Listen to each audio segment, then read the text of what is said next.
One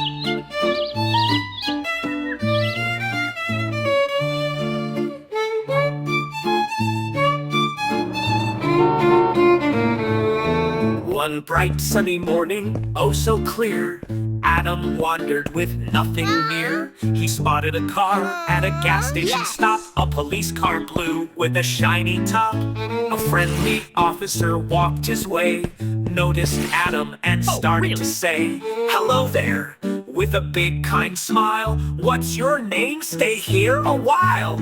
Adam giggled and said, "I'm Adam, that's me."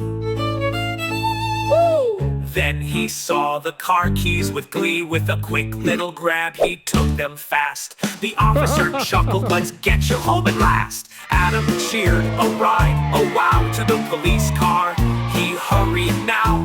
The officer unlocked the door with care. Adam hopped inside without a scare. He sat in the seat all proud and neat, turned the wheel and tapped his feet, pressed some buttons, gave a cheer, and suddenly the car moved near.